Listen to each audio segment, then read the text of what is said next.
Assalamualaikum warahmatullahi ta'ala wabarakatuh, and a very good day.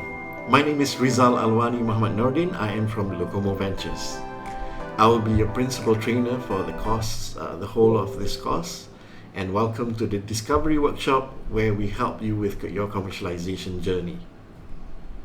Today we will be covering the introduction to commercialization. But bear in mind that the expectation should be a bit different than your normal lectures on commercialization, as I would not be covering too much of the formal definition of commercialization, because you can Google it, you have literatures that covers the introduction to commercialization. You've got almost every universities have their definition of commercialization. So what I will do is I will give you some handouts which you can download for that particular purpose. But what's more important to cover in commercialization is the critical components that make things work, the challenges that you face, and how the strategy that will be able to actually try to solve these challenges. So we're going to talk about commercialization in three different perspectives. Perspective number one would be to talk about commercialization in relation to you as a researcher, as an individual playing the role of a researcher. How important is your role in commercialization? Secondly, we will also talk about the university's perspective on commercialization and how we can design a solution to overcome the challenges that I will highlight with regards to university commercialization. And the third is we're talking about the industry. We want to engage the industry. We're talking about companies, whether it is a big company out there, technology company wanting to license out technologies from universities, or even dealing with startups, entrepreneurs, and how do you deal with them, and what are the best ways to structure and to deal with them. So all these three components is major stakeholders in the activities of commercialization in a university. Therefore, to kick it off, I have a surprise for you. I have a guest which I will be immediately introducing, and she is flown all the way from California. The reason why I want her to speak to you is to actually bring out the best in you and to fit it into the role as a researcher. So without further ado, here she is.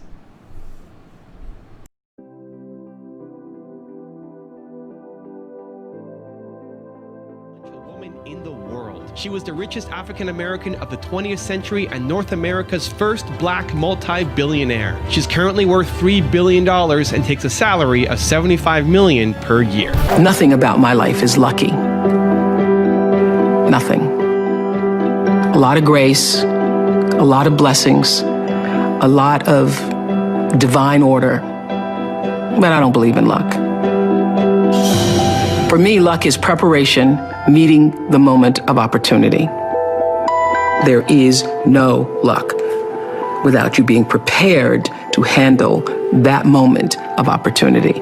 And so what I would say for myself is that because of my hand and a force greater than my own, I have been prepared in ways that I didn't even know I was being prepared for.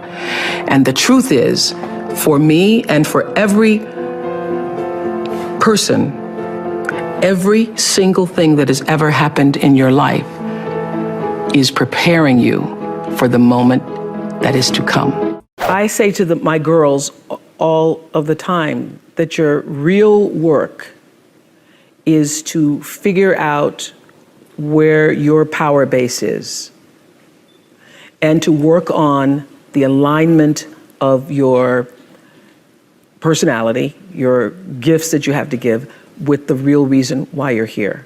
That's the number one thing you have to do, is to work on yourself and to fill yourself up and keep your cup full. Keep yourself full. Now, I used to be afraid of that.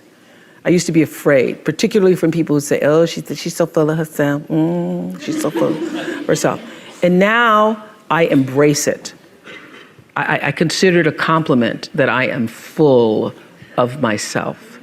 Because you only when you're full, I'm full, I'm overflowing, my cup runneth over.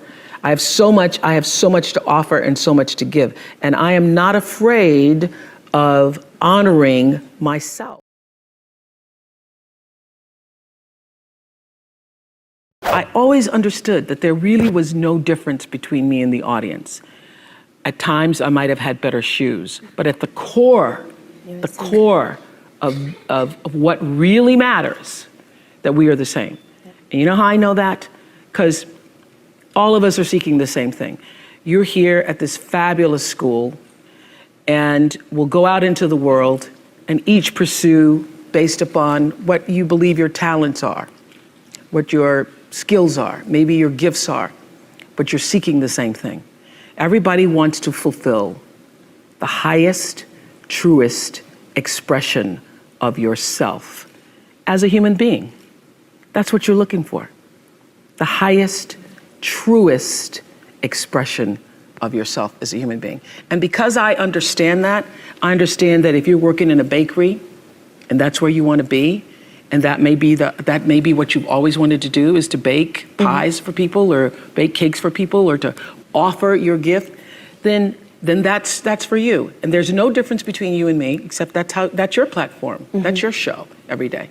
So my understanding of that has allowed me to reach everyone. To reach everyone. And there's no way that you wouldn't, because that's what I truly feel. A lot of people don't know their purpose. And if you don't know your purpose, your immediate goal is to figure that out, because otherwise you're just wandering around here. So the moment you can figure out what it is you're supposed to be doing, the sooner you are able to get about the business of doing that. What inspired me was, continues to be, what continues to inspire me, is a primal and fundamental desire to fulfill the highest expression of myself as a human being.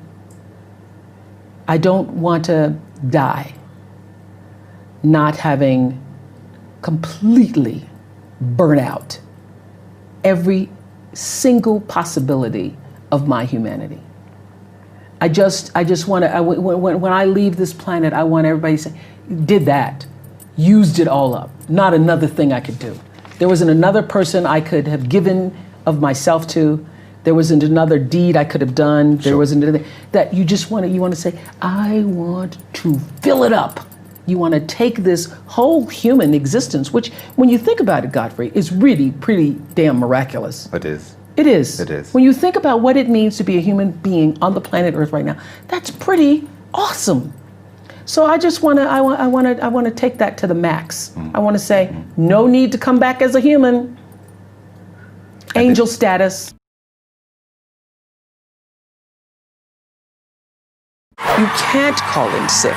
You can't ever give less than 100%. And if you are sick, which I have been a couple of times, that's when you got to pull up to 110, 120, because people have come from all over the country and this is their moment. They've saved their money, they bought the airline tickets, they got new outfits, they call their sisters, their cousins, their aunts, their mother-in-laws, their mothers, and that is why they're there, to see you. So I feel a sense of responsibility, a sense of obligation, a sense of respect, reverence, honor for those people.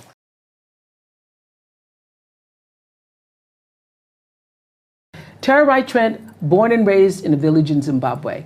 11 years old, she's doing her brother's homework. She wants to go to school. Her father says, no, you're a girl. You have to educate the boy first. Yep, that's right. That was the tradition. That's right. The boy has to go to school, you can't go to school. So she starts doing her brother's homework. She does her brother's homework, he goes to school, he gets all A's on his homework, yet he doesn't know the answer to the question. The teacher comes to the village to say, what is going on here? This boy doesn't know the answers, but his homework's perfect. She finds out that Terai, his younger sister, is doing his homework. She begs the father to let Terai go to school. The father says, no, she can't go to school. Finally, he marries her off. She marries at 11 and a half years old. She gets married. She has 3 children by the time she's 18 years old. A woman comes to the village from an NGO, Heifer International, and asks, what are your dreams? This is gonna make me cry. Finally, you're gonna make me cry. Asks her, what are your dreams? This child has never thought about what her dreams were. She says, write down your dreams. She writes down her dreams on a piece of paper and she folds them in a tin can and she buries them under a rock. The first dream was to be able to go to a school in the United States of America and get a college degree. She ends up, through some miracle of the NGO, going to the United States. She gets a college degree. Wow. Yes, she gets a 4-year degree in 3 years. Tara Trent. She goes back to the rock in Zimbabwe. She writes her next goal on the piece of paper. She buries it under the rock. She writes, I want to get a master's degree. She goes back to the United States. She gets a master's degree. By this time, she now has 5 children. She's married to a man who still beats her. Incredible. She goes back to the United States. She gets her master's degree. After the master's degree, she goes back to the rock in Zimbabwe. She writes down her final goal is to get a doctorate degree. And last year, she became Dr. Tara Trent. Number 2, you must find a way to serve. Martin Luther King said that not everybody can be famous, but everybody can be great because greatness is determined by service. Now, we live in a world where everybody wants to be famous and where we admire people for just being famous. We think being known brings us value. The truth is, all of that will fade in time. In 3 years, you won't be able to name the housewives of Atlanta. The real truth is that service and significance, service and the significance that you bring to your service is that which is lasting. So to be able to, whatever your occupation or job or talent or gift is, our honorees today getting doctorate degrees, to apparently opposite fields, HIV and AIDS and the spoken word. But what they have in common is service, using the spoken word in service to community and the world, using your knowledge and information about HIV and AIDS and medicine in service to the world. And if you look at all the most successful people in the world, whether they know it or not, they have that paradigm of service. Everybody's talking about Mark Zuckerberg and IPO. Service. Jay-Z rapping. Service. Through the word, to people, through song. For many years, I was really just happy to be on TV, and people would stop and say, oh, you on TV? Yeah, I'm on TV. I like being on TV. It's a nice job. And it was about the time that I received my honorary doctorate from Spelman around 1993. So I don't know if that had something to do with it. I thought of myself as Dr. Winfrey. That I went back and I took a long look at what it was I was doing on TV and made a decision that I was no longer going to just be on TV, but I was going to use TV as a platform, as a force for good, and not be used by TV. And I will tell you, my decision to make that significant change in the way I operated on television, using television as a service, changed my career exponentially. Service through medicine, service through art, using whatever it is you produce, your product, as a way of giving back to the world. When you shift the paradigm of whatever it is you choose to do to service and you bring significance to that, success will, I promise you, follow you. Service and significance equals success. That's number 2.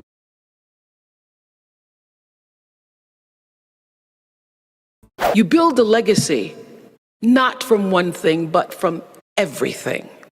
I remember when I just opened my school in 2007, I came back and I had the great joy of sitting at Maya Angelou's table. She hadn't been able to attend the opening in South Africa. And I said to her, "Oh, Maya, the Oprah Winfrey Leadership Academy, that's going to be my greatest legacy." I remember she was standing at the counter making biscuits, and she turned, she put the dough down, and she looked at me and she said, "You have no idea what your legacy will be." I said, "Excuse me? I just opened this school and these girls and it's going to be," and she said, "You have no idea what your legacy will be, because your legacy is every life you touch." Every life you touch. That changed me. And it's true, you can't personally stop anybody from walking into a school with an assault rifle, nor can you single-handedly ensure that the rights that your mothers and your grandmothers fought so hard for will be preserved for the daughters that you may someday have. And it'll take more than you alone to pull 40 million Americans out of poverty, but who will you be if you don't care enough to try? And what mountains could we move, I think? What gridlock could we eradicate if we were to join forces and work together in service of something greater than ourselves? You know, my deepest satisfaction and my biggest rewards have come from exactly that. Pick a problem. Any problem, and do something about it, because to somebody who's hurting, something is everything.